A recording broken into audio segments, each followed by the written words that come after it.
Woi, pecinta rondo. Rasa banter-banter to, dirungokne wong iki lho. Lho jarani Piye kabare? kabare mawut. Tambah ganteng toh? Ganteng apa? Wong kok citakane wis elek kon ganteng, ya ora iso. Wes toh. Pokoke nek awakmu pacaran karo rondo, Angen-angenmu mesti bahagia. dijamin awakmu tambah ganteng, keurus, ya kuwi. Ganteng kondi, malah bundas kabeh kuwi ya.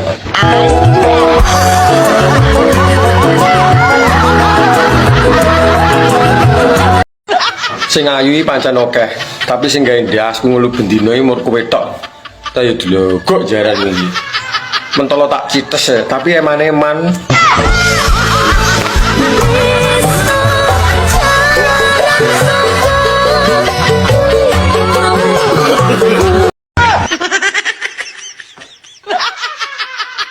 Mas. Nyapa, Dik? Nek nang jaba nenek Cinderella nawari sampean cinta, ngomong o. Terus aku ngomong apa? Aku wis duwe mak lampir. Alah, padumu wedi ditinggal ya.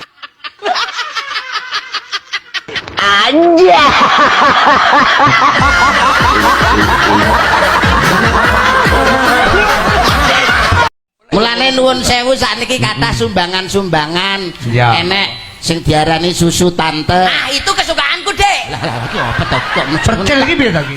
ruwemet pisan ya. Susu tante. Susu tante iki singkatan. Iki ora porno singkatan. Ora porno, susu tante iki singkatan. Aku garo Susu tante, sumbangan sukarela tanpa tekanan. Wow, berarti Ikhlas, nyumbang oleh ora nyumbang oleh sing penting ikhlas. Ya sing suke-suke kuwi nek ora usah nyumbang. Enek susu kepenek. Lah, lagi roh aku kepanjangane. Susu kepenek lho. Roh aku. Piye? Sawenep. Lah. Dadi penek ngono. Singkatan goblok. Anu Sumbangan sukarela khusus pegawai negeri.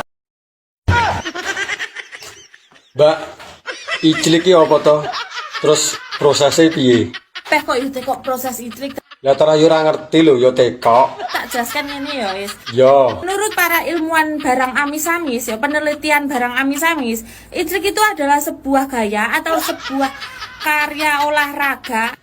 Oh alah, ijlik iki tibake olahraga to. Lagi ngerti aku. Olahraga antara gesek menggesek atau tumpak menumpak. Lah olahraga kok tumpak menumpak iki olahraga apa kuwi?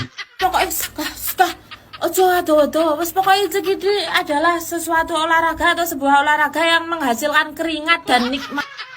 Ya wis nek ngono timbang penasaran aku ora ono ya. Aku rung tahu.